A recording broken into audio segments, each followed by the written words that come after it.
بسم اللہ الرحمن الرحیم۔ ایسے مفید گھریلو ٹوٹکے جو آپ نے پہلے کبھی استعمال نہیں کیے ہوں گے۔ دہی فوراً جمانا۔ اگر دہی فوراً جمانا ہو تو دودھ میں تھوڑا سا ٹیٹرک ایسڈ ڈال دیں، دہی بہت ہی جلد جم جائے گا۔ تازہ اور لذیذ کیک۔ اگر آپ اپنے تیار کردہ کیک کو زیادہ وقت تک تازہ اور خوش ذائقہ رکھنا چاہتے ہیں تو کیک کے امیزے میں 1 چائے کا چمچ گلاسرین ملا دیں۔ اس کے بعد کیک بنانے کے سانچے میں یہ امیزہ ڈال دیں۔ اس طرح آپ کا کیک تیار ہونے کے بعد اچھے خاصے دورانیے تک تازہ رہے گا۔ ٹھنڈے یک پانی کا فائدہ۔ 1 بڑا چمچ گندم کا آٹا یک ٹھنڈے پانی میں ملا کر اس میں ابلی ہوئی پھول گوبھی ڈال دیں تو اس کا رنگ نکھرا ہوا سفید ہو جائے گا۔ جبکہ اس یک پانی میں سلاد کو چند منٹ رکھیں تو سلاد تازہ، مزیدار اور خستہ بنے گا۔ سبزیاں پکاتے وقت ان کا رنگ تبدیل ہونا۔ اکثر و بیشتر پکانے کے دوران سبزیوں کا رنگ بدل جاتا ہے اور وہ کچھ اجنبی سی لگنے لگتی ہیں۔ اس کے حل کے لیے آپ تیز گرم پانی میں کچھ نمک ملا کر اس میں سبزیوں کو ہلا جلا لیں، پھر 5 سے 10 منٹ پکائیں۔ سبزیوں کا رنگ اچھا رہے گا۔ جام بنانا۔ اگر آپ گھر میں جام بنا رہے ہیں اور آپ نے پھل اور چینی کو یکجا کر لیا ہے تو دونوں کو فوری طور پر ابالنا شروع کر دیں، بلکہ اس وقت تک انتظار کریں جب تک چینی پوری طرح حل نہیں ہو جاتی۔ اگر ایسا نہیں کیا تو آپ کا بنایا ہوا جام بد رنگ ہو جائے گا۔ کیک پھٹنے سے بچانے کے لیے۔ کیک بناتے وقت اوون میں رکھنے سے پہلے اگر اس پر برش وغیرہ سے ہلکا سا پانی لگا دیں تو وہ بیکنگ کے دوران پھٹنے سے بچ جائے گا۔ آلو کی حفاظت۔ آلو ابالتے وقت اگر پانی میں 1 چٹکی نمک ڈال دیا جائے تو آلو ابلنے کے دوران پھٹنے سے محفوظ رہتے ہیں۔ لیموں سے پورا عرق نکالنا۔ لیموں سے پورا عرق نکالنے کے لیے اسے پہلے گرم پانی میں کچھ دیر کے لیے ڈبو دیں، پھر کاٹ کر نچوڑیں تو سارا عرق نکل آئے گا۔ کھٹا دہی۔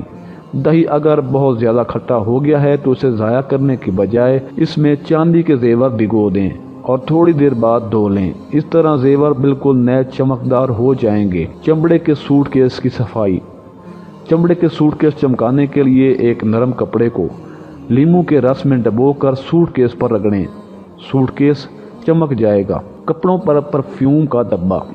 کپڑوں پر عطر یا کسی پرفیوم کا دبا لگ جائے تو اسے ٹاٹری سے مل کر نیم گرم پانی سے دھو لیں، دبا دور ہو جائے گا۔ جینز کی پینٹ دھونا۔ جینز کی نئی پینٹ دھوتے وقت 1 بالٹی کے پانی میں 4 کھانے کا چمچ سرکہ ڈال دیں تو جینز کی پینٹ کا رنگ خراب نہیں ہوگا۔ گھر کے سوئچ بورڈ چمکانا۔ سوئچ بورڈ کو چمکانے کے لیے نیل پالش ریموور کو کسی کپڑے یا روئی پر لگا کر سوئچ بورڈ پر پھیریں تو سوئچ بورڈ چمک اٹھے گا۔ کپڑوں پر پسینے کے دھبے۔ کپڑوں سے پسینے کے دھبے دور کرنے کے لیے دھبوں کی جگہ پر تھوڑا سا امونیا لگا کر دھوپ میں رکھ دیں، تھوڑی دیر میں دھبے غائب ہو جائیں گے۔ نیا صابن بنانا۔ صابن کے چھوٹے چھوٹے ٹکڑے جو آخر میں بچ جاتے ہیں ان کو ایک لفافے میں جمع کرتے رہیں۔ جب کافی جمع ہو جائیں تو ایک پیالے میں ڈالیں اور تھوڑی سی گلسرین ملا کر پیالے کو ابلتے پانی میں ڈالیں حتیٰ کہ صابن کے ٹکڑے پگھل جائیں۔ اب اس امیزے کو کسی سانچے میں ڈال کر جما لیں۔ اس طرح فری میں ایک اور نیا صابن تیار ہو جائے گا۔ مکھیوں سے نجات۔ مکھیاں گھر میں بہت آئیں تو ناک میں دم کر دیتی ہیں اور کھانا پینا بھی دشوار ہو جاتا ہے۔ اگر آپ کسی جگہ پودینہ لگا دیں تو مکھیاں نزدیک بھی نہیں آئیں گی۔ سویٹر کو نیا بنائیں۔ سویٹر کو اپنے گھٹنے پر رکھیں اور ایک نئے یا استعمال شدہ ریزر سے اس کا شیو بنائیں، لیکن اسے گیلا نہ کریں۔ تمام روئی صاف ہو جائے گی اور سویٹر نیا جیسا لگے گا، یعنی آپ نے سویٹر پر ریزر کو پھیرنا ہے۔ شیشہ ٹوٹ جائے تو۔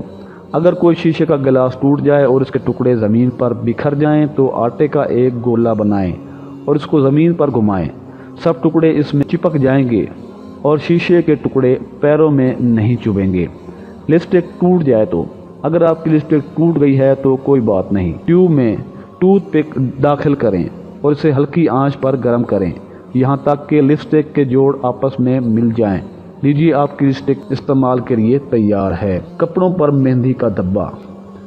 مہندی ہاتھوں پر بہت اچھی لگتی ہے، لیکن یہی مہندی اگر کپڑوں پر لگ جائے تو آسانی سے صاف نہیں ہوتی۔ ایسے دبوں کو آسانی سے صاف کرنے کے لیے گرم دودھ میں آدھے گھنٹے کے لیے رہنے دیں۔ پھر رگڑ کر دھو لیں تو مہندی کے دھبے غائب ہو جائیں گے۔ پوسٹر چپکانا، کہیں بھی دیوار پر پوسٹر چپکانے ہوں تو ٹوتھ پیسٹ استعمال کریں، اس سے دیوار پر نشان بالکل نہیں پڑتے۔ جزاک اللہ۔